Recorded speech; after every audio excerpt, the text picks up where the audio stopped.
টালিগঞ্জে Nakshi Kantha lifestyle প্রদর্শনী আকাশ নীলা বন্দ্যোপাধ্যায় এবং অস্মিতা বন্দ্যোপাধ্যায়ের উদ্যোগে প্রিন্সটন ক্লাব টালিগঞ্জে অনুষ্ঠিত হলো এই প্রদর্শনী। নারী দিবসের প্রাক্কালে নারীদের ক্ষমতায়নের উদ্দেশ্যে বিশেষ আয়োজন। 3 দিন ব্যাপী এই প্রদর্শনীতে রয়েছে ফ্যাশন শো, লাইভ মিউজিক এবং বিভিন্ন ধরনের চিত্তাকর্ষক প্রদর্শনীও।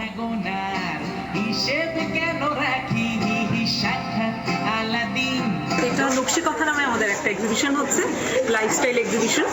সাথে আছে প্রচুর আর্ট রিলেটেড জিনিসপত্র, লাইভ মিউজিক, ফ্যাশন শো এবং প্রায় 50টা বিভিন্ন ক্যাটাগরির ব্র্যান্ডস, ম্যাক্সিমাম হোমগ্রোন ব্র্যান্ডস। প্রচুর আর্টিসানস রয়েছেন আমাদের সাথে, আর্টিস্টস রয়েছেন আমাদের সাথে। আছে গয়নাগাটি, শাড়ি, বিভিন্ন রকমের জামা কাপড় এবং বিভিন্ন রকমের খাওয়া দাওয়া। আমি আর আকাশ নীলা, আমাদের দুজনেরই ব্রেন চাইল্ড হচ্ছে নকশিকাঁথা।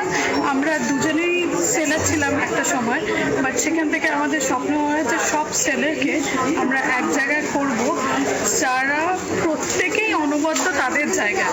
আমাদের এখানে কোনো স্টলের রিপিটেশন নেই, কেউ সব স্টল সবার থেকে আলাদা, আর তার সাথে খাওয়া দাওয়া, গান বাজনা, আড্ডা, ফ্যাশন শো সবটাকে এক ছাদের তলে আনার চেষ্টা করেছি দুজনে। এই ধরনের একটা মহিলা পরিচালিত ফেয়ার নকশিকাঁথা আমাদের সাফল্য কামনা করি। আমরা বিশ্বাস করি যে নারী দিবস মানে empowerment of women. Empowerment of ওমেনের জন্য এই ধরনের উদ্যোগ খুব জরুরি। যারা এই প্ল্যাটফর্ম দিয়েছেন নকশিকাঁথা, তাদের আমার ধন্যবাদ। এবং যে সমস্ত এন্টারপ্রেনার এখানে অংশ নিয়েছেন তাদের আমার অনেক অনেক শুভেচ্ছা। আমি আশা করব যে এই ধরনের এন্টারপ্রেনাররা এই ধরনের প্ল্যাটফর্ম খুব প্রপারলি ইউজ করবেন এবং ইন্সপায়ার্ড হবেন আগামী দিনে আরও এগিয়ে যাওয়ার জন্য।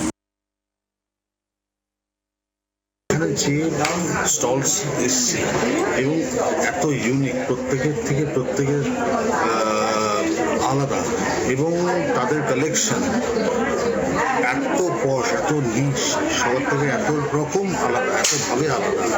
তো আমার মনে হয়েছে যে আমি নিজেও লোভ সামলাতে পারছি না, একাধিক জিনিস কিনে ফেললাম, টি শার্ট কিনে ফেললাম, এটা কিনে ফেললাম আমার ছেলের জন্য, আমার বউয়ের জন্য, প্রত্যেকের জন্য জায়গা কেনা। বাংলার আওয়াজ, বাঙালির আবেগ, জি 24 ঘন্টা।